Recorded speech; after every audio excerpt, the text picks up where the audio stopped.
Si Majo, Gabo, sí va, Miguel, Claudia, Gabriela, Alfredo. Muy buenas tardes, compañeros. Muchas gracias por estar en la clase de hoy, martes 24. Vamos a iniciar los puntos del programa, a continuar estos puntos del programa que estábamos platicando. No sé todavía, hoy nos informaron que van a trasladar los horarios que corresponden a los primeros parciales. No sé si lo van a hacer, que los que correspondían esta semana los van a trasladar hasta para la siguiente semana, posteriormente al 6 de marzo, o sea, posteriormente a la semana que nos correspondía a nosotros. La verdad es que no estoy enterado todavía de cómo lo van a hacer, o de repente los corren desde el día martes de la otra semana y a nosotros nos correspondería el siguiente viernes, ¿verdad? Que creo que es viernes 13 que nos correspondería el examen. La verdad es que no nos han dicho, hoy me imagino que están haciendo la planificación y nuevamente, ¿verdad?, haciendo los nuevos horarios. Así que estén atentos a esto. Mientras tanto, pues nosotros vamos a aprovechar la clase de hoy y la clase del día jueves. Solamente lo que veamos hasta el día jueves vamos a entrar en el examen. Ya no tendríamos más clases, pero creo que lo que veamos el día jueves, terminando el punto número 4, si termino el punto número 4 y comienzo el 5, pues el punto número 5 ya no entraría dentro de lo que es la clase, ¿verdad? Dentro de lo que es el examen. Ya había empezado a hacer el examen hoy, precisamente hice 2 variantes, pensando en que solamente 3 puntos del programa íbamos a ver, pero afortunadamente creo que vamos a llegar al punto número 4, o tal vez a la mitad del punto número 4 con lo que habíamos hecho. Compañeros, voy a tratar de ponérmelo aquí, pero tengo todo el volumen. Janet, yo tengo el problema con algunos compañeros, me lo han dicho, afortunadamente no son todos, pero algunos compañeros sí me han dicho que tienen problema con el volumen. Yo les sugiero, pues porque me lo han sugerido algunos alumnos, que utilicen audífonos, que es la mejor forma para que ustedes puedan escuchar bien. Tengo todo antes de iniciar la clase, pues ustedes vieron, suspendí un poquito porque se me había olvidado poner el micrófono, lo tengo puesto, tengo todo el volumen. Pero cuando utilice la pizarra entonces me pondré en la solar para el micrófono, pero ahorita pues creo que ustedes me dirán qué porcentaje de alumnos están escuchando bien. Para de todas maneras voy a chequear el volumen, pero bueno.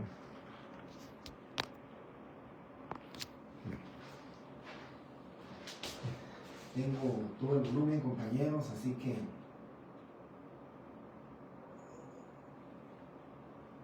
muchas gracias, Alejandra. Sí, eso me han dicho algunos, la mayoría desde el año pasado me lo han comentado. Yo les quisiera suplicar pues que por la molestia, ¿verdad? Pero sí, algunos escuchan bastante bien, otros con auriculares, y pues es la forma, compañeros, como están escuchando. Bien. Gracias Jorge, gracias Gabo, Alejandra, muchísimas gracias, gracias por su información. Bien, entonces compañeros,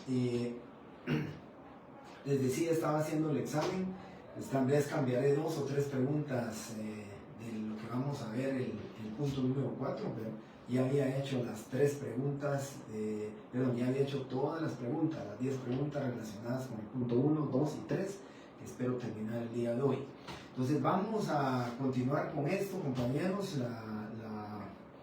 El punto, se recordarán ustedes, solo para hacer un breve recordatorio, recordarán ustedes que dije que era notario, ¿verdad? El punto número 3 se denomina el notario, y había dicho a ustedes que el tema del notario, les di la definición, les dije que era el profesional del derecho encargado de una función pública que consiste en recibir, interpretar y dar forma legal a la voluntad de las partes, redactando los instrumentos adecuados para dicha finalidad, confiriéndoles autenticidad, conservando los originales y extendiendo copias que den fe de su autenticidad.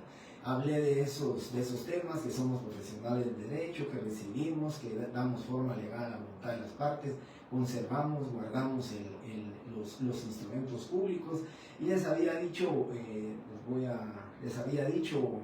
que a ustedes, que por medio del protocolo se guardan, se conservan y se expiden copias de conformidad con lo que establece el artículo 66 del Código Notariado, donde dice que son los testimonios. Los testimonios, refiere la ley, testimonio es la copia fiel de la escritura matriz, de la razón de auténtica o legalización del acta de protocolación. Eso significa, compañeros, que por eso les decía que se encuadraba bien lo que era la definición de derecho notarial con el sistema notarial guatemalteco. Entonces, si estamos hablando de un notario, estoy hablando de tipo latino.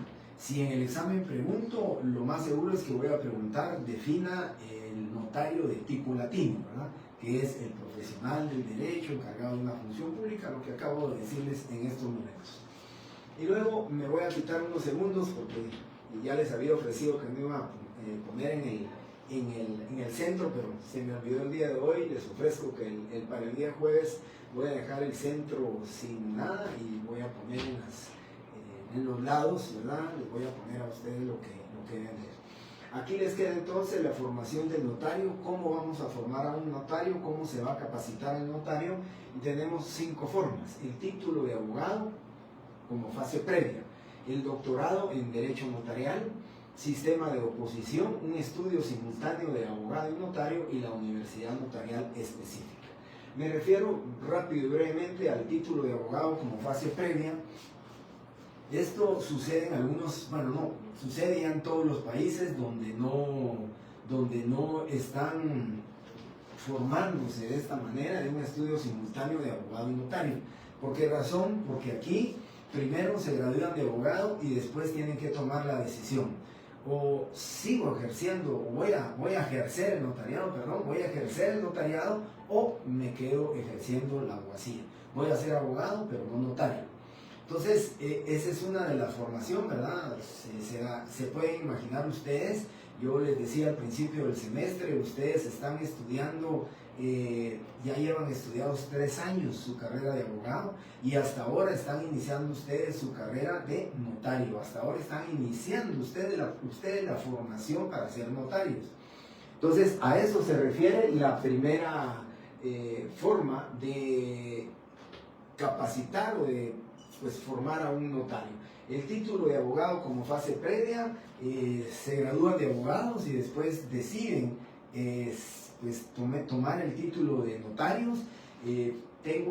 Conozco el ejemplo de El Salvador, ahí son abogados, luego se van a examinar, la Corte Suprema de Justicia salvadoreña los examina, y luego creo que son exámenes bien exhaustivos, entonces ya les dan las calidades de notario, con, lógicamente, la condición para ejercer el notariado es que ya no van a poder ejercer la abogacía.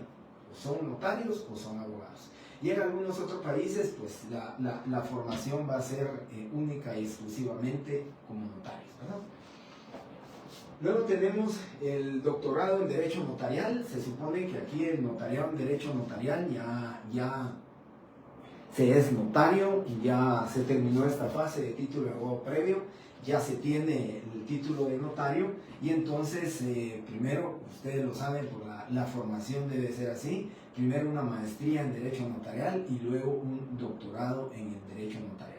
Esa es una de la formación. Imagínense ustedes ya tener, por supuesto estoy hablando de maestrías y doctorados donde realmente pues la exigencia, los profesores que imparten los cursos, pues lógicamente han de tener conocimientos muy extremos en lo que es el notariado y el ejercicio del notariado, ¿sí? En temas de este tema, el doctorado en Derecho Notarial. Luego tenemos el sistema de oposición. Recordarán ustedes, compañeros, con el sistema de oposición, yo les había dicho a ustedes que la mejor forma para el sistema de número, o sea, la mejor forma para el sistema numerario o de número, para poder optar a una notaría, para poder ejercer en una notaría, para que le asignen una notaría, yo les decía a ustedes que la mejor forma de poderlo obtener es por el sistema de oposición. Y ese sistema de oposición, pues lógicamente piensen ustedes que va a ser exigente el estudio, se tienen que preparar bastante, tienen que estudiar bastante para que en el sistema de número pues les demos una notaría por oposición. Se examinarán, no sé, 5, 10, 15, 20 notarios y el que tenga excelencia en sus calificaciones, pues será a él quien le otorgue la notaría y este es el sistema de oposición. ¿Sí? Por el sistema de oposición entonces es una forma de capacitar, se está capacitando al notario, que mejor lo explico, ¿verdad? Con un sistema de oposición, puede ser el ejemplo, el sistema de notaría, ¿verdad? El sistema de notaría en número o el sistema numerario. Luego tenemos el estudio simultáneo de abogado y notario. Este es un sistema que nosotros llevamos, es el sistema nuestro, es ese sistema de capacitarnos, el sistema de formarnos. Ya piensen ustedes, yo siempre he dicho, ahora pues en mi época solo existía párvulos, primaria, y ya hemos ido nosotros a básicos, diversificado y la universidad. Ahora hay prekinder, kinder, preparatoria, párvulos y nursery, creo yo que es de pequeños. Y después viene la primaria y después viene la secundaria, después viene pues la preparación del diversificado, ¿verdad? Que ya serán ustedes pues maestros, secretarias o bachilleres. Se logra obtener entonces el diploma de bachiller, el de maestra o de secretario, cualquier otro título, perdón, otro diploma de diversificado, y entonces ya entran o ingresan a la universidad. Al ingresar a la universidad, recuerden ustedes, en el caso nuestro, porque hay otras universidades, tengo entendido que la Universidad Rafael Landívar son 6 años para la carrera de abogado notario, en el caso nuestro son 5 años, son 50 cursos más sus clínicas que ustedes llevan y lógicamente los otros cursos que tienen que sortear, que tienen que ganar.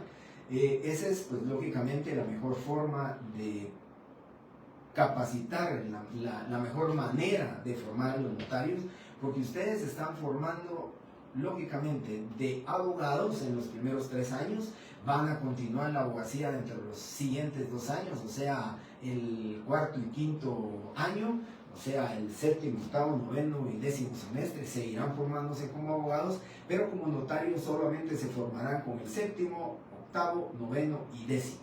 Pero creo que eso es suficiente, compañeros, para que ustedes al término o a la finalización de esos, pues llamémosle los 5 años que ustedes van a estudiar, los 5 años de su carrera, pues ahí estarán ustedes terminando lo que es su cierre de penso. Pero luego viene la importancia que yo le llamo, yo creo que nosotros de la universidad estamos pues capacitándonos cuando cerramos al 10º semestre, cuando cerramos nuestros 5 años, cuando decimos el cierre de pensum, creo que nos estamos capacitando, así lo digo, eso pienso yo, ¿verdad? No es criterio mío, pero pienso yo que nos estamos formando en un 35-40%, o un 35-40% de nuestra formación como notarios. Y luego viene para el examen técnico profesional. Y aquí creo yo, compañeros, que es donde más exigencia se tiene para sortear, para poder ganar el examen técnico profesional. Ya en clase lo hablaba y en clase les explicaba a ustedes que son 2 áreas, el área pública y el área privada, donde se van a someter a 3 examinadores en el área pública y 3 examinadores en el área privada. Y ahí comprenderán, cuando estén estudiando su examen privado, comprenderán de la importancia que ustedes, desde su primer semestre hasta el 10º semestre, ustedes hayan obtenido buenas notas, se hayan preparado, se hayan capacitado, se hayan preocupado, lógicamente, por alimentarse del conocimiento jurídico, porque les voy a ser sincero, cuando uno empieza a estudiar el privado, cuando uno empieza a estudiar esa fase privada o la fase pública, si uno ha sido consecuente con uno mismo, si uno ha sido sincero con uno mismo, del estudio durante esos 10 años, créanme que va a ser mucho más fácil sortear el examen privado, ya sea la fase privada o la fase pública. ¿Por qué razón? Porque durante esos 5 años ustedes estuvieron preparándose, ustedes estuvieron capacitándose y van a tener mucho recordatorio de todas las clases que ustedes llevaron durante los 5 años para obtener, ¿sí?, la licenciatura en Ciencias Jurídicas y Sociales y también los títulos de abogado y notario. Y es por eso, yo lo dije también un día en clases, es por eso que a nosotros los examinadores de Derecho Notarial nos dejan la responsabilidad en el área privada de determinar si la persona que se está examinando en el área privada, que es contratación mercantil, derecho civil y derecho notarial, si está preparada, si tiene conocimiento para poder obtener las calidades de notario. Por eso es la importancia, compañeros, ustedes cuando estén preparando su privado, cuando estén estudiando su privado, ustedes han visto, hay escuelas donde enseñan privados, hay academias donde están enseñando para privado, pero es precisamente porque la exigencia para eso, ustedes se van a dar cuenta y se van a preguntar, ¿esto será que lo vi en mis clases normales? ¿Será que esto no lo explicaron en clase? Por eso es que yo creo que la forma de capacitarse entre el 35 y 40% va a ser durante esos 10 semestres o los 5 años. Y luego, pues me resta decirles que tal vez otro 30% más, un 40% y el 30% más, para llegar a un 70% de conocimiento, de capacitación y de capacidad, va a ser el estudio para la preparación de su examen técnico profesional. Y ese 30% que les falta, ese 30% para decir uno ya sé el 100%, es muy difícil decir yo ya conozco todo, soy un sabertodo, sé de todas las áreas de derecho, del derecho, pues yo realmente lo veo un poquito imposible, pero ese último 30% de capacitación, de formación para el notario, ese último 30%, pues yo les estoy diciendo que es en el ejercicio liberal de la profesión. Cuando ustedes realmente llegan a una oficina pública y tienen que poner en práctica sus conocimientos de derecho notarial. No es lo mismo que les digan que hay que ponerle un timbre de 5 quetzales a una acta de auténtica, un acta de legalización de firma, como cuando ustedes ya lo sepan, se lo exijan y se lo digan en una oficina pública. La práctica de los procesos administrativos, de los procesos judiciales, de los procesos registrales, de los procesos administrativos, pues lógicamente eso es lo que a usted, me atrevo a decir, les va a dar un 95% para llegar a un 95% del conocimiento. Y ese otro 5% será pues a través de la experiencia, a través de la digamos, especialización que ustedes van a ir tomando, porque pueden decidir en ser buenos mercantilistas, de ser buenos procesalistas en el ramo civil, de ser buenos laboralistas, de ser buenos penalistas, de ser buenos abogados de derecho administrativo y me atrevo a decir buenos abogados en derecho tributario, todo eso es la capacitación que hay.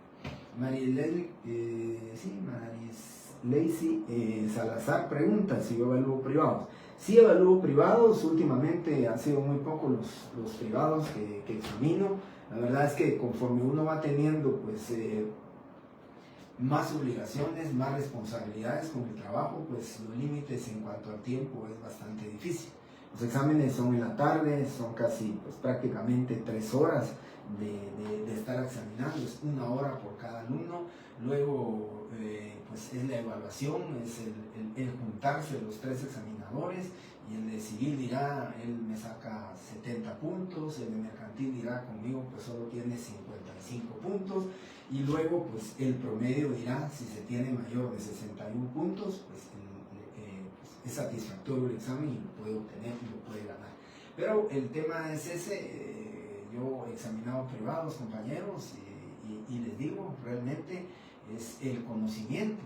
Y a veces he examinado alumnos que fueron míos, y de verdad, a veces digo yo, qué bien se encuentran preparados con lo que es la parte de la abogacía, porque ya les dije que también el notariado tiene relación con las otras ramas del derecho.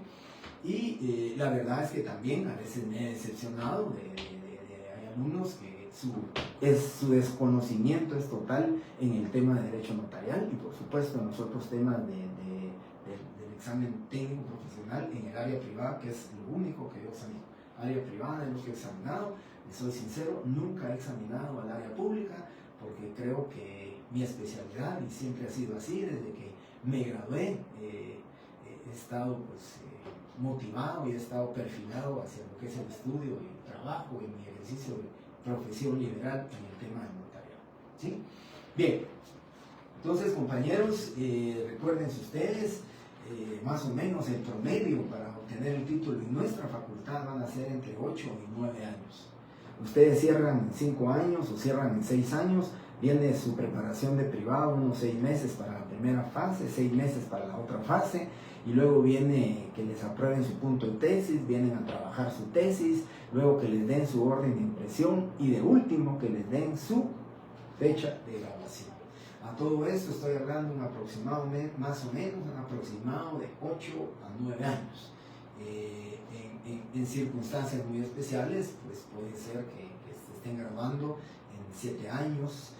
La verdad es que la situación que atraviesa esta universidad también es el tema de la masificación de los alumnos, ¿verdad?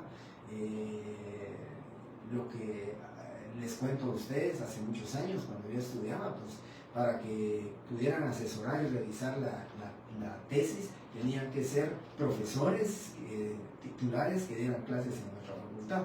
Pero por la cantidad y masificación de alumnos, pues ahora se permite que los asesores y los revisores sean de fuera de nuestra facultad, ¿verdad? Y entonces, por ese mismo problema, que les acepten el título de su tesis, todo eso conlleva bastante tiempo, y también les quiero hacer esa observación, ¿verdad?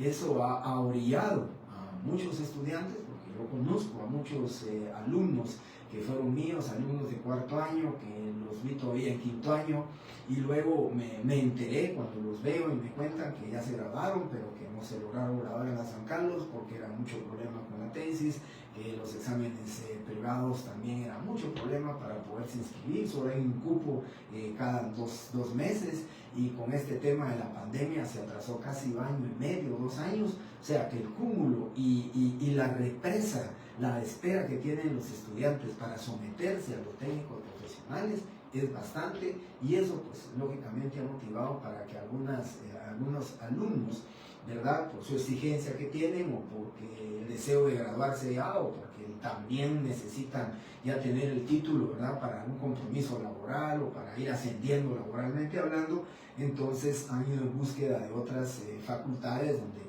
pues posiblemente la cantidad de alumnos no sea tan grande, y eso les permita pues darle celeridad a su proceso de graduación.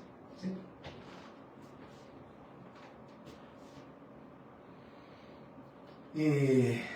Fíjense que con el tema de la maestría por tesis, algunos alumnos me han comentado, precisamente el sábado que estaba examinando mi retrasada, encontré una alumna, me estaba comentando que ella estaba haciendo su maestría por tesis, pero lógicamente eso no le salva a usted del examen privado. Tienen que hacer su examen privado, tienen que prepararse, tienen que capacitarse. Y luego viene su maestría por tesis. Me comentó ella que es una monografía también que tienen que hacer. Tal vez es un pequeño trabajo, no trabajo de una, llamémosle, severa investigación o profunda investigación sobre el tema, pero es, bueno, algunos me dicen que es tesina, otros me dicen que es, en este caso, que es una monografía. Pero yo creo, compañeros, que si se estudia, ella me estaba comentando que en la maestría pues van haciendo y elaborando de una vez su trabajo y ahí van absorbiendo el conocimiento y el estudio. Yo creo que en primera instancia, y mientras no pues vaya a ser perverso este tema de la maestría, ¿verdad? De que pues estén buscando otro tipo de finalidades, pues yo creo que para mí, en lo particular, creo que sí. Lo que nunca estaría de acuerdo es que, digamos, hicieran privados por EPS o privados por maestría, porque ahí de verdad quitaríamos ese 30 o 35% que les digo, les da a todos los estudiantes el mejor conocimiento, porque van a profundizar sobre temas que a veces dice, esto no me lo vieron en clase, esto no me lo explicaron en clase. Y entonces tienen que profundizar, porque a la hora de un examen técnico profesional no les van a decir, miren, esto se lo dieron a ustedes, mejor pónganlo. El profesor que está examinando da por descontado que el estudiante tiene que saber todos los aspectos, en todo su contexto, cada una de las áreas del derecho que lo van a examinar.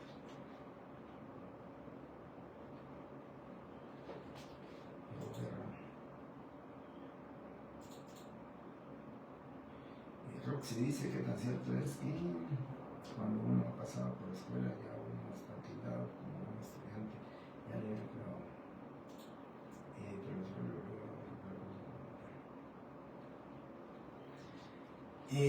Hasta ahora, voy a contestarle a Elizabeth, que es mucho más rápido la respuesta. Hasta ahora, pues yo le recomendaría que sí. Así, al inicio, todo es perfecto. Todo lo que va iniciando, recuérdense ese dicho, pues yo creo que son palabras que, coloquiales, ¿verdad? Coloquialmente hablando, digo yo, toda escoba barre bien. Toda escoba nueva barre bien, entonces ahorita se está introduciendo, yo creo que valdría la pena hacerlo. Hoy en la prensa libre leí eso de las comisiones de postulación, esta exdiputada Ninel Montenegro decía, en la prensa libre está, que se volvió prácticamente en el año 2009, cuando ella estuvo detrás de esta ley de las comisiones de postulación, pues lógicamente era perfecto, ¿verdad? Eran solo 4 universidades, estaba la del Valle, la Rafael Andívar, la San Carlos y la Mariano Gálvez. Entonces, lógicamente, eran 4 decanos los que se reunían y ellos eran los que miraban o estudiaban, analizaban. Luego se fue creando, ahorita creo, si no estoy mal, son 11 universidades de derecho, son 11 decanos, son 11 cabezas, y que lógicamente, pues yo entiendo, y eso lo decía, no son palabras mías, léanlo ahí, de que se fueron creando universidades y facultades de derecho con el ánimo de estar dentro de las comisiones de postulación del MP, de postulación de magistrado de la Corte de Constitucionalidad, de rector y todo eso, pues lógicamente después del año 2009 para acá, que estamos hablando ya de 14, 15 años, dejó de ser bueno, ¿sí? Porque lógicamente su estructura ha ido cambiando. En este tema de la maestría que está iniciando, yo le diría a Elizabeth que debería de hacerlo, deberían de pensar ustedes en la maestría, que creo que ya el próximo año lo pueden ver. ¿Qué tan cierto es que cuando uno ha pasado por escuelas, vean, fíjense Rosy, que no es tanto como que se les vaya a tildar, ¿verdad? Por lo menos yo no, pero si yo, por ejemplo, ahora de un examen, termina mi examen, veo que en mercantil está regular, que en civil está regular, pues yo lo que hago, casi siempre, comúnmente lo que hago es ver el expediente. Y en el expediente va a estar todas sus notas, va a estar como pues el certificado de notas, y en el certificado de notas aparece cuando lo ganó. Si lo ganó en la primera retrasada, si la ganó en el examen final, primera retrasada, segunda retrasada o en escuela de vacaciones. Entonces, regularmente en mi caso, yo lo que veo son notas de civil, Eso es lo que me interesa, notas de mercantil y las notas de notariado. O, pues, lógicamente, preferencialmente la nota que veo, la de notariado. Si yo veo que notariado, pues los cuatro sacó en finales con 61, pues está bien. Pero si, por ejemplo, tiene sus 4 notariados en escuela de vacaciones, no es que yo lo vaya a tildar de malo. Simplemente estoy pensando que todavía no se encuentra preparado y hay que darle una oportunidad para que estudie nuevamente y se. Pero créanme que yo jamás, para no tener prejuicios, jamás hago un expediente antes de examinar al alumno. Jamás.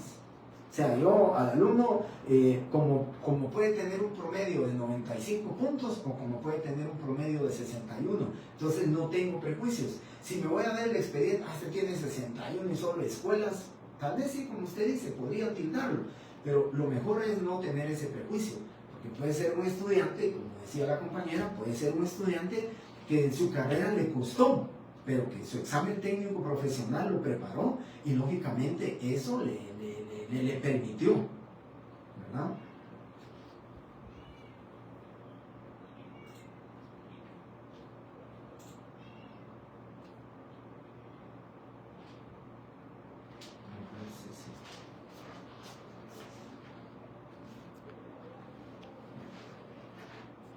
Por un momento se me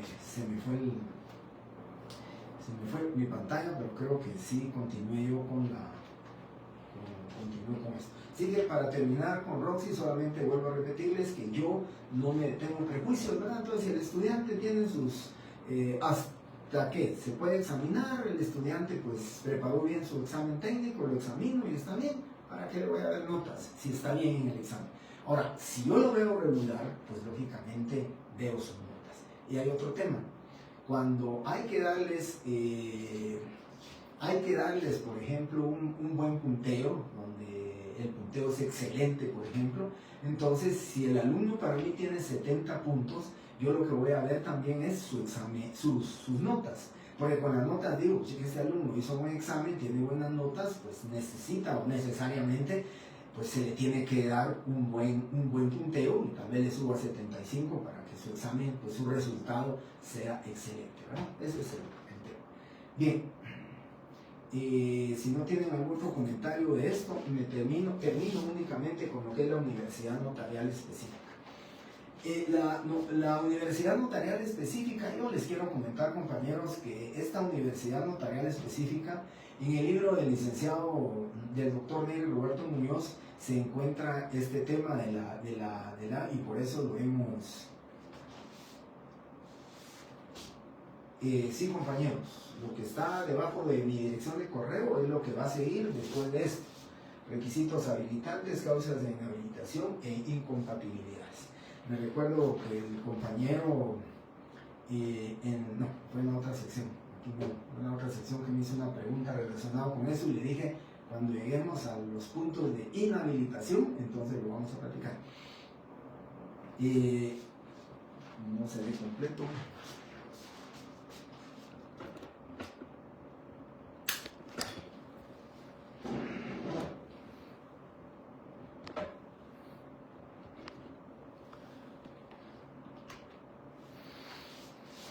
Bien, creo que lo que les faltaba era CN. Estos no son numerales, sino que son los artículo segundo, tercero y cuarto, ¿sí? El artículo 2, 3 y 4 del Código Notariado, y eso es lo que vamos a platicar, ahorita lo vamos a platicar. ¿Ves? Código Notariado, ahorita sí se mira bien, la CN es Código de Notariado. Los temas están en el libro del doctor Muñoz, y era lo que yo les comentaba, ¿verdad? Él es el que tiene esta forma, creo que se lo agregó como forma de notarial específica. ¿Se recuerdan ustedes que cuando les di la definición de derecho de notario, les dije a ustedes que existe la Unión Internacional del Notariado? En el libro van a encontrar que dice notariado latino, pero ya les expliqué por qué el notariado latino ya no se dice latino, sino que únicamente, ¿verdad? Así vamos a decir, Unión Internacional del Notariado. Les dije que África, Asia, Europa, esos países que no tienen las lenguas romances, ¿verdad? Entonces están ya o forman parte de la Unión Internacional del Notariado, y por eso le expulsaron de esa denominación o de ese nombre la palabra latino, simplemente de la Unión Internacional del Notariado. Entonces, esta universidad notarial específica tiene su sede muy cerca a donde está la sede de la Unión Internacional del Notariado. Su sede la tienen en Buenos Aires, en Argentina. Cuando se hizo esa definición de notario, ¿verdad?, que encuadra para algunas legislaciones, tal vez no tanto como nosotros, pero la de nosotros queda perfectamente como anillo al dedo esa definición de notario. Así que yo les decía, no, Ana, mi clase, en mis exámenes no, por eso no sé si usted estuvo en clase, pero alguien en clase me preguntó y me dijo que si se podían entrar códigos en mi clase, y dije primero y segundo día de clases, las 2 primeras clases, que no, porque no pregunto fundamento legal.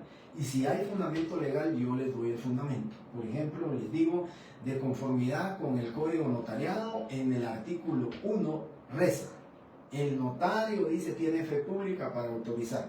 De acuerdo con este artículo, diga qué principios se fundamentan en él. Punto. O sea, el fundamento legal se los estoy dando. No necesitan ustedes utilizar el código, porque no voy a preguntar, diga qué es protocolo y qué es el principio del protocolo y del fundamento legal, porque ahí sí tendrían que tener su código. Buscar el artículo 8 y decir qué es el protocolo. No voy a preguntar fundamento legal, así que no es necesario, no lo dejo, ni código, ni copias, nada. ¿Sí? Solo para el otro semestre, lo único que debo entrar es una calculadora para que ustedes puedan calcular su impuesto notarial. Es lo único que permito que entren, aparte de su lápiz, ¿verdad? Los teléfonos celulares los tienen guardados y no hay ningún problema. ¿Sí? Bien, creo que ya les respondí a Ana García, y esta respuesta generalizada y les sirve a todos, ¿verdad? De que no se permite la entrada de código. Ya les dije, hoy empecé el examen y ya lo tengo estructurado, ya solamente tengo que agregarle unas 2 o 3 preguntas del punto número 4, si es que lo miramos el jueves y nos da tiempo, y si no, pues solamente examinaría hasta aquí. Hoy espero terminar esto que estamos hablando, esto que vamos a hablar, y explicarles a ustedes qué artículos tienen que leer, ¿sí? Porque estudiando los artículos, esa es la manera, ¿verdad? No estoy examinando el manejo de código, sino que estoy examinando el estudio que ustedes le hacen a su código, el estudio de cada uno de los artículos. Esos 110 artículos, les dije yo, que al final de año tienen que conocerlos bien, los tienen que tener sus reos y deben de poder ubicar ustedes cuando ya llegue su momento, el otro año, cuando ya tengan ustedes que fundamentar, pues lógicamente tendrán que usar sus códigos. Muy bien, Eduardo. Entonces, les decía, la universidad notarial específica es sencillamente una universidad que yo entienda, por lo que platiqué con el doctor Muñoz antes de su fallecimiento, no tenía mucha comunicación con él, les conté que fui su auxiliar, fui su alumno primero y después su auxiliar. Entonces, lo que comentábamos, y él me lo decía, ¿verdad?, de que para él esa universidad específica para preparar y capacitar a notarios se encuentra en Argentina, y es la Universidad Notarial Argentina, así se llama la universidad. Y entonces ahí pues preparan, capacitan, forman a los notarios, y se pueden imaginar ustedes, pues lógicamente, la calidad de notarios que van a egresar de esa universidad, cuando estamos hablando nosotros que específicamente es para la preparación, para la capacitación del ejercicio, la prestación de la función notarial y la creación del instrumento público. Por eso les decía yo que pues él me comentaba y me decía que es una universidad donde van a preparar a los notarios específicamente.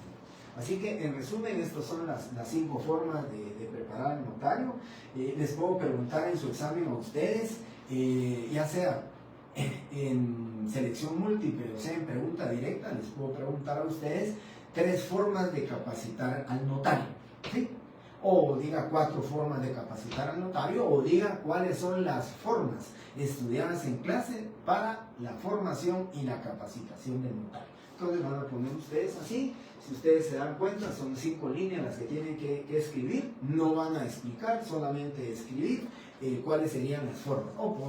Vale 3 puntos la pregunta, pues si me ponen 2 nada más, les pongo 2 puntos, si me ponen las 3, tienen sus 3, y si me ponen solo una, pues tendría un punto, ¿verdad?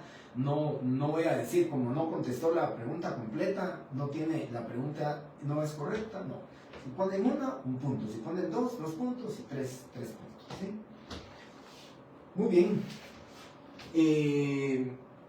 Luego, compañeros, que ya vimos esto de la formación del notario, ahora nos venimos, por favor, ahora sí es necesario que abramos el código. Esto sí va a ser necesario, fíjense, le estoy diciendo, artículo 2, 3, 4, 5, 6 y 7, para su examen lo tienen que estudiar. Para su examen tienen que leerlo, tienen que estudiarlo. No son muy grandes los artículos, pero de aquí se genera, de aquí se produce mucho de lo que es el ejercicio del notariado. ¿Cómo vamos a ejercer el notariado? ¿Cuáles son las causas de inhabilitación para el notario? ¿En qué casos estamos nosotros inhabilitados? ¿En qué casos estamos nosotros inhabilitados? ¿En qué casos tenemos nosotros causas de inhabilitación, causas de incompatibilidad? ¿Y cuáles son los requisitos habilitantes para ejercer el notariado? Vuelvo a repetir entonces, compañeros, en el caso, para que vayan tomando ustedes nota, vamos a hablar primero, ya hablamos de lo que es el notario, cómo formamos y cómo capacitamos el notario ya ejerce, el notario ya cumplió con capacitarse y todo. Entonces vamos a hablar ahora del artículo 1, pues ese ya lo estudiaron ustedes, ya saben cuáles son los principios que están ahí, se recuerdan que lo platicamos, qué principios tiene el artículo 1. Y luego el artículo 2 dice, para ejercer el notariado se requiere. Por favor, en este artículo 2, si ustedes son tan amables, le ponen a un lado, le ponen requisitos habilitantes del notario.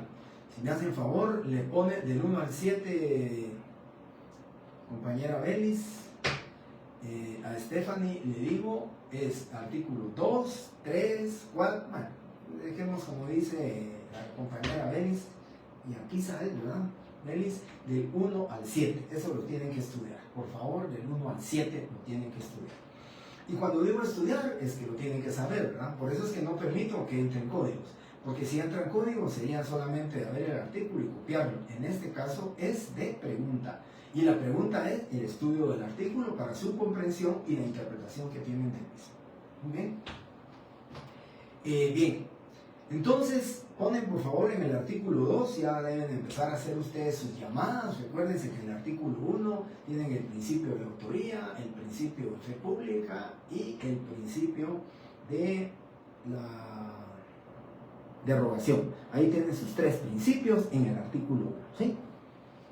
Rogación, autoría, fe pública. Los 3 principios que tienen ahí. Y luego en el artículo 2 vamos para ejercer el notariado.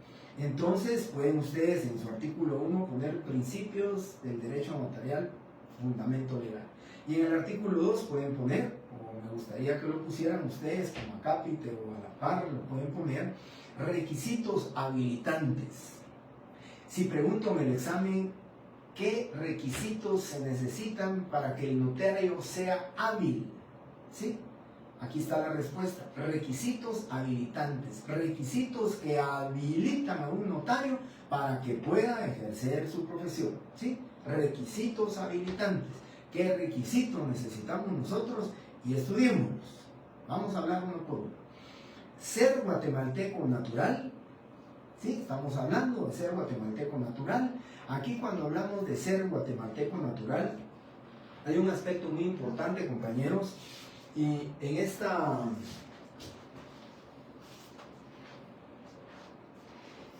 revista la pueden encontrar ustedes en el Instituto Guatemalteco de Derecho Notarial. En esta revista, compañeros, se llama 75 años del Código Notariado, un avance para Guatemala, pero me interesa sobremanera si la pudieran obtener ustedes, no sé si el instituto la tiene en su página. Pero Steven Hendricks se llama el caso, el estadounidense que quiere ejercer como notario en Guatemala. Este es un caso muy importante, afortunadamente este abogado se fue hasta la Corte Interamericana de los Derechos Humanos. El año pasado se dictó sentencia luego de más o menos casi 15 años del proceso que llevó esta persona, y se llegó a la conclusión al respecto con este tema de ser guatemalteco natural. Ser guatemalteco natural significa que haya nacido en Guatemala, que sea, como dice la Constitución, guatemalteco de origen. Pero les comento el caso muy brevemente, les comento el caso de este señor Hendrix. Él, desafortunadamente, no sé por qué razones, pero tal vez fue un error, fue una omisión administrativa. Este era un estadounidense, ¿sí?, que vino a estudiar aquí a Guatemala, hizo toda su incorporación, él hizo sus equivalencias y todo, y entonces se graduó. Desafortunadamente, no aplicaron este artículo de ser guatemalteco, numeral 1 del artículo 2, ser guatemalteco natural, y le dieron el título de abogado y notario. Cuando él se fue a colegiar al Colegio de Abogados y Notarios de Guatemala, pues muy atinada y acertadamente, la resolución de su petición para colegiarse del Colegio de Abogados fue que no podían colegiarlo como notario.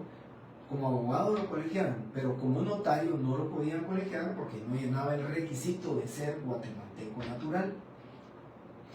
Él inició su proceso, inició todo el procedimiento, y pues yo no sé si les comenté, yo estuve en la Corte de Constitucionalidad del 2006 al 2011, todavía estuve viendo este tema yo ahí, lo comentamos, y yo me recuerdo que en la Corte de Constitucionalidad, que era ya prácticamente lo último, ¿verdad?, donde se terminaba este proceso, pues lo último que yo recuerdo que se conoció, y esa fue la sentencia dictada por la Corte de Constitucionalidad, era que sí podía ejercer el notariado siempre y cuando se naturalizara guatemalteco.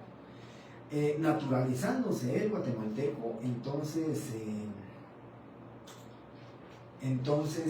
sí podía ejercer el notariado con base en el artículo 146 de la Constitución Política, que dice lo siguiente. Artículo 146, los guatemaltecos naturalizados tienen los mismos derechos que los de origen, salvo las limitaciones que establece la Constitución. Entonces dice, tiene los mismos derechos con base en ese artículo.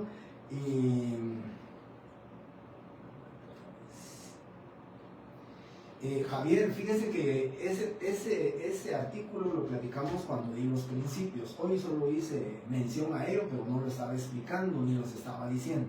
Eso tuvieron que haber ustedes tomado nota cuando yo expliqué los principios. Dije el principio tal, tiene el fundamento en el artículo 1, el principio tal, el fundamento 1, así que no lo voy a repetir, ya los dije qué principios son, y yo creo que en sus notas anteriores tiene que tener qué principios y fundamentos. Lo digo, si quieres, rápidamente: fe pública, rogación y autoría. Bien,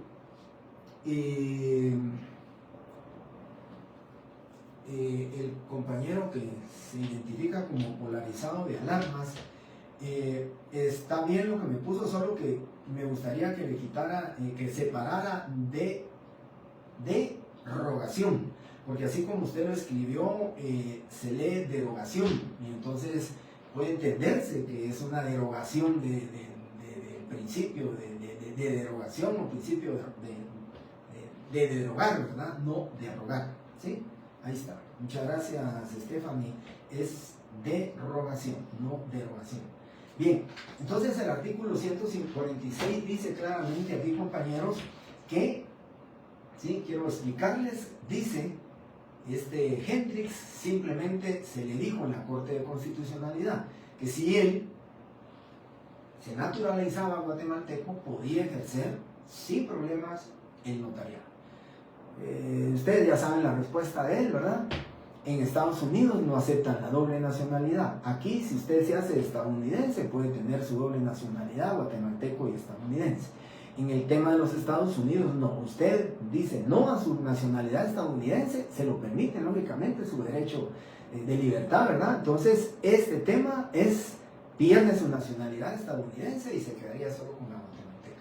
definitivamente no lo iba a hacer, y él dijo que no, continuó el proceso, y la Corte Interamericana de Derechos Humanos, ahí está un extracto de la sentencia, dijo que no, que el requisito de Guatemala era ser guatemalteco natural o en aplicación al 146 que se naturalizara.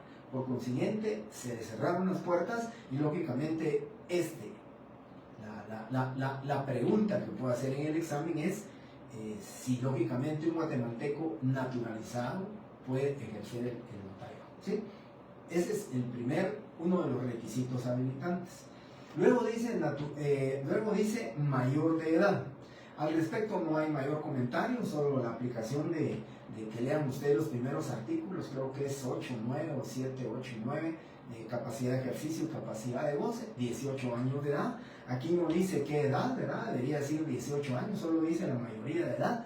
Cuestionamientos que se pueden hacer ustedes es solo con cumplir 18 años, nadie, creo yo, puede graduarse de notario a los 18 años de edad. Al llegar a su mayoría de edad, 18 años, no, por todo los temas que le dije, que ustedes vienen a llevar diversificado, básico, bachillerato y todo eso, no se pueden estar graduando a los 18 años. Tal vez si entra a la universidad, si llevó bachillerato, podría ser de 17, 18, 19, 20, 21, sacar sus privados de 22 años y estarse graduando de 23 años de edad, creo que sí, de 18 años de edad, solo con la mayoría de edad. Yo lo siento, no digo probablemente, poco, no, yo digo imposible. Bien, luego dice del Estado seglar. Cuando hablamos del Estado seglar, fíjense que había unos comentarios en doctrina que ya no aplica definitivamente, ¿no? Si no me aplicaría a mí, pero del Estado seglar, eso fue en el año 1943 cuando se creó el Código Notariado, decía del Estado seglar, pues para algunos su significado era que fuera de este siglo. Y yo ya no soy de este siglo, soy del siglo pasado, entonces yo ya no podría ejercer el notariado, ¿verdad? Entonces su aplicación, esa digamos, acepción dejó prácticamente de utilizarse, ni siquiera en doctrina, y entonces ser el del Estado seglar significa no ser sacerdote, no ser ministro de culto, o sea, simple y sencillamente no tener el poder de dirección, el poder de decisión hacia sus congregados, para los pastores o cualquier tipo de iglesia, porque solo pongo el ejemplo, ¿verdad? Y lo escuchaba una vez. El sacerdote, el ministro de culto puede tener mucha influencia con respecto a todos los feligreses, ¿verdad? Y decirles, miren, todos los instrumentos públicos, escrituras, actas, legalizaciones, por favor, aquí en mi sacristía y aquí quiero que lo vengan a hacer. Entonces, lógicamente, por eso se dice que ser del Estado seglar no, ¿verdad? Definitivamente no se puede, porque tiene poder de decisión, de dirección. Ustedes lo saben, un sacerdote, un padre tiene mucho poder de dirección con los feligreses, los pastores exactamente, y cualquier otra denominación de personas que tengan, digamos, una dirección inmediata con temas de religión. Luego, domiciliado en la República, salvo lo dispuesto en el inciso 2 del artículo 6. Por favor, leen el artículo 2 del inciso 6, ya lo voy a leer breve y rápidamente aquí, porque eso quiero que lo estudien y solamente lo voy a explicar. Luego dice 2. Haber obtenido el título facultativo en la República o la incorporación con arreglo a la ley. Aquí estoy hablando, se recuerdan ustedes que les dije, este numeral es el más difícil para ustedes obtener. Este numeral. Ustedes son guatemaltecos, ya tienen mayoría de edad, no son del Estado seglar, tienen su domicilio en la República de Guatemala, ¿sí? Y entonces ustedes ya están con ese artículo completos. Pero dice haber obtenido el título facultativo en la República. Y para obtener ese título facultativo, ya hablamos de esto, ¿verdad? El estudio simultáneo de abogado notario, sus 5 años, sus 2 exámenes técnicos profesionales, su tesis y su graduación.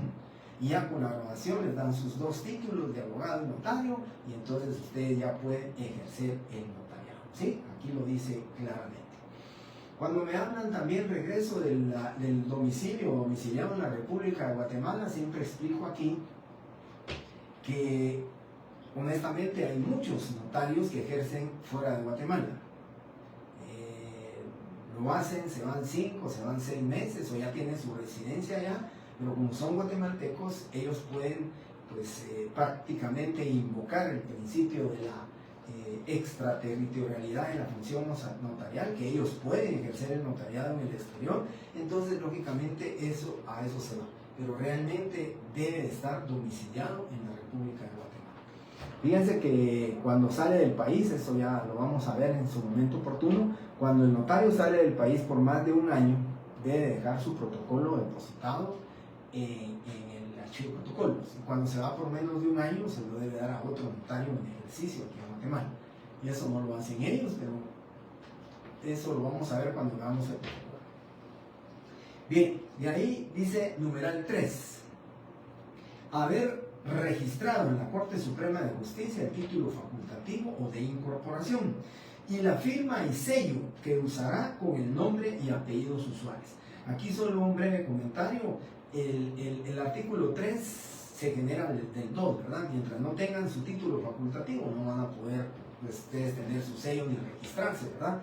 Pero eso ya una vez obtienen cumplen con el 2, ya ustedes tienen su título y su sello y su firma. El único comentario es que yo pues lo voy a consultar con el presidente del Instituto Guatemalteco de Derecho Notarial para que él haga la consulta. Yo no sé si están enterados, pero en el Colegio de Abogados los sellos, si no dice licenciado Jorge Mario Álvarez Quirós, abogado y notario, no se lo reciben. A muchos le regresan y le dicen, no, su sello tiene que decir licenciado.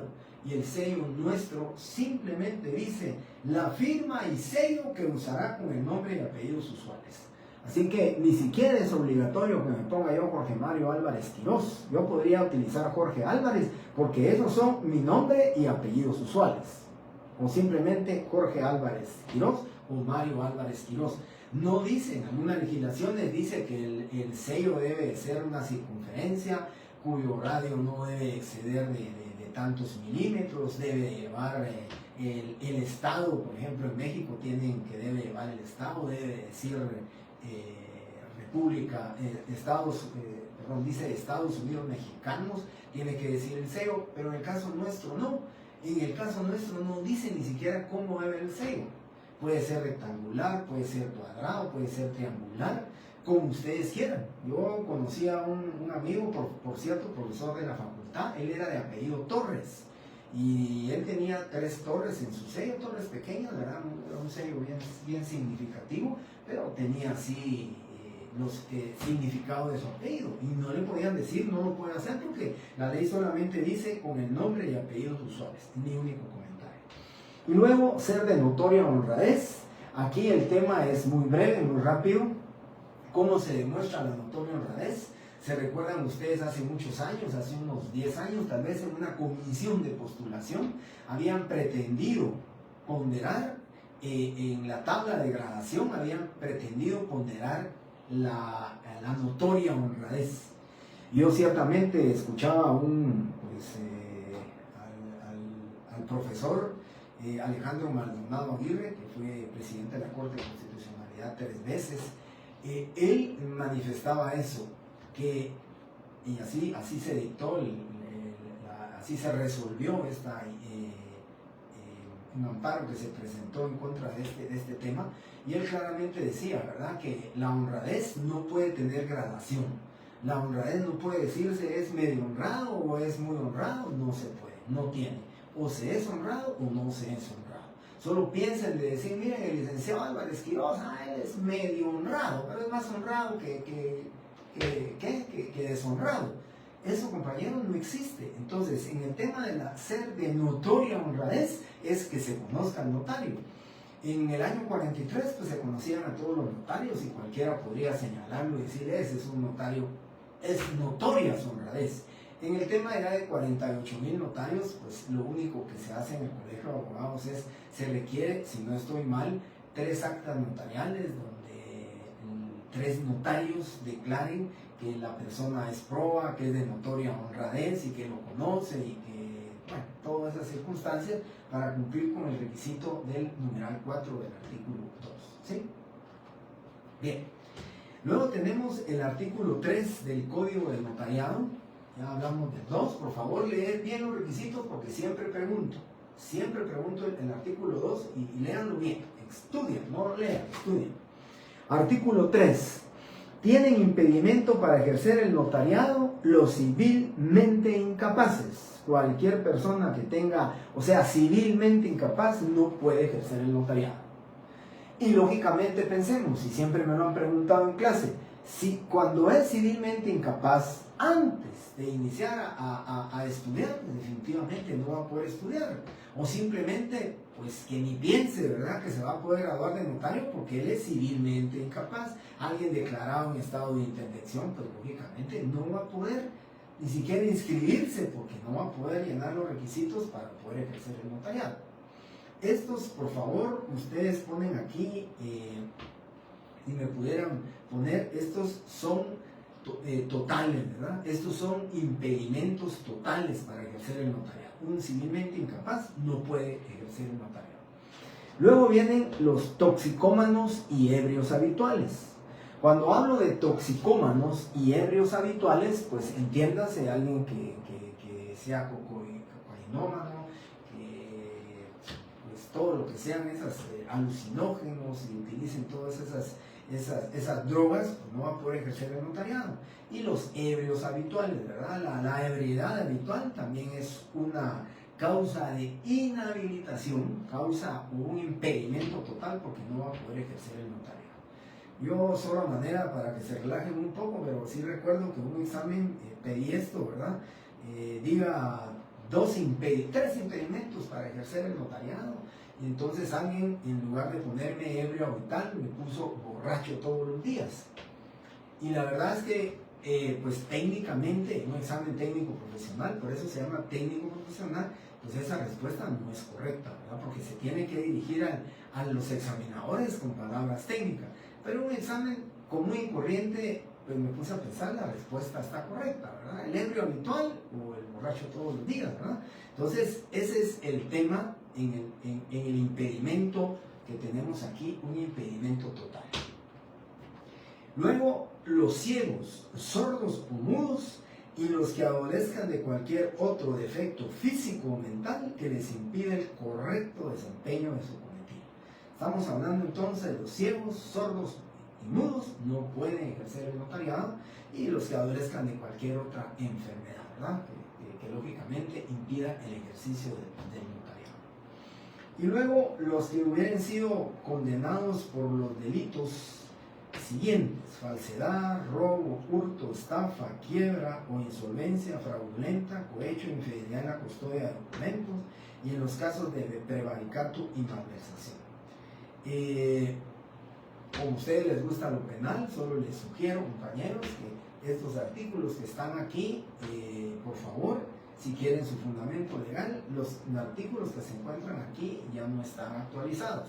Recuérdense que hubo modificaciones al Código Penal, entonces en algunos de los casos los artículos son diferentes, pero pueden ustedes buscar en su Código Penal, pueden buscar ustedes fundamento legal del delito de prevaricato, el de malversación y la insolvencia, falsedad, robo, hurto, estafa, quiebra, cohecho, infidelidad en la custodia de documentos, que son delitos que lógicamente se le van a achacar al notario.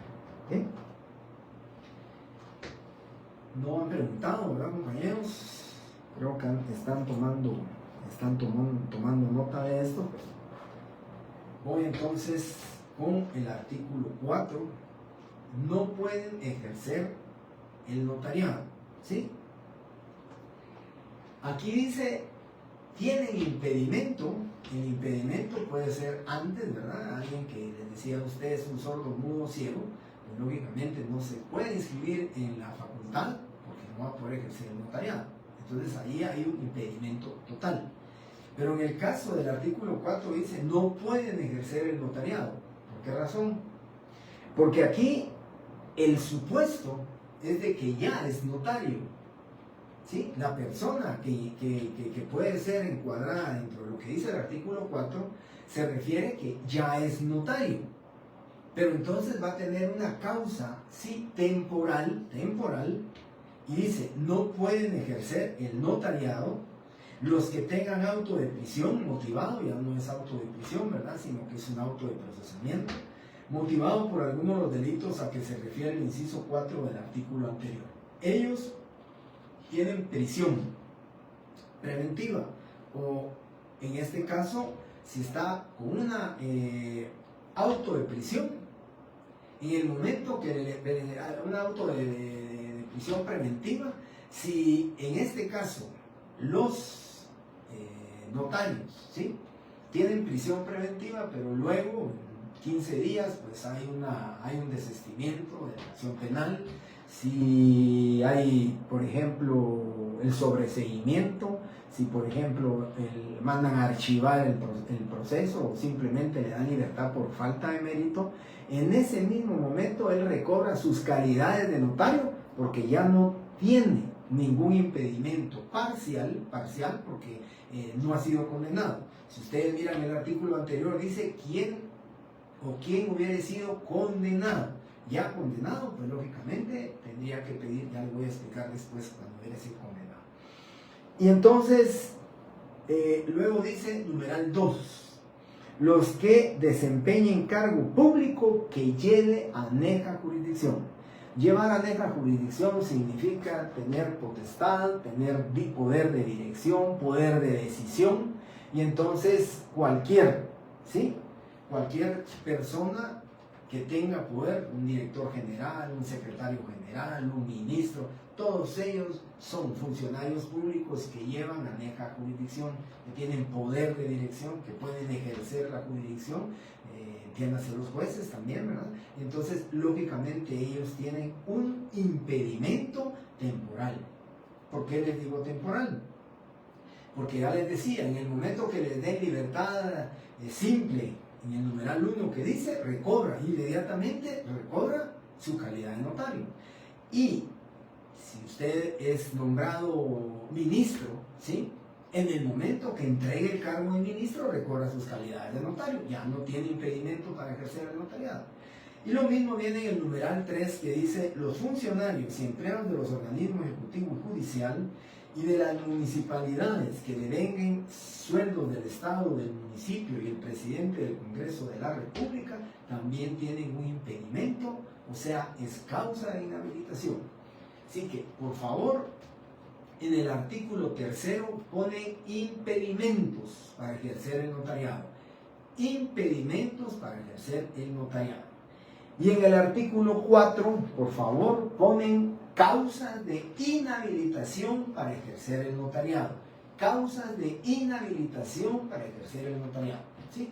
Causas de inhabilitación. Yo en el examen preguntaré, diga 2 impedimentos del notario para ejercer la función notarial, o diré, sí, 2 causas de inhabilitación son las del artículo 4. Las del artículo 3 son impedimentos totales, ¿no? Bien. Y por último, leo rápido, numeral 4. Los que no hayan cumplido durante un trimestre del año civil o más con las obligaciones que impone el artículo 37. Aquí dice la ley que de cada escritura el notario debe mandar un testimonio especial, ¿sí?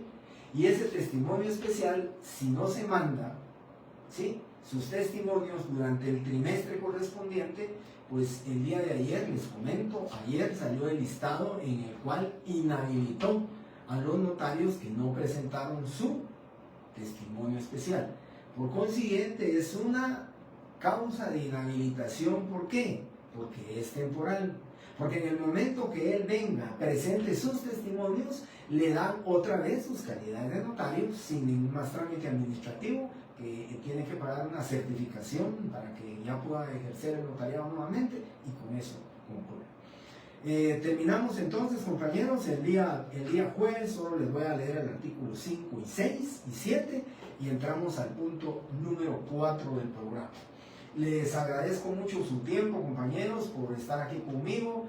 Espero que, como siempre, ¿verdad?, me motivan ustedes mucho con estar aquí. Miren, son 105 alumnos conectados, pues eso realmente me motiva, me satisface mucho que estemos en la clase de Derecho Notario. Así que muchísimas gracias, compañeros.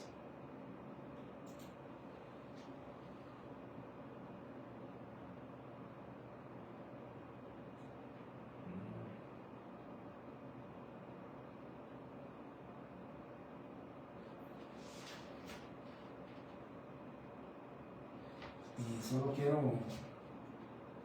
alguien me dijo ahí que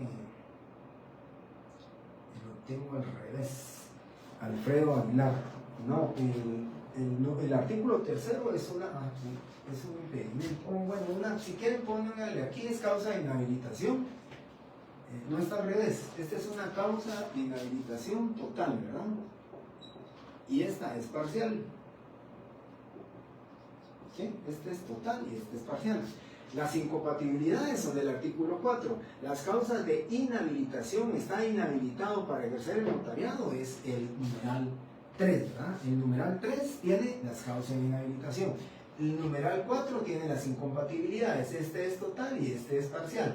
El 2 son los requisitos habilitantes, así que yo le rogaría a Alfredo Aguilar, si todavía está conectado, que me explique cuál es su sentimiento con respecto a esto, porque puede ser que yo esté equivocado, ¿verdad? Pero creo que lo dije bien. Causas de inhabilitación, artículo 3, son totales, inhabilitan al notario, y las incompatibilidades son parciales, artículo 4. ¿Sí?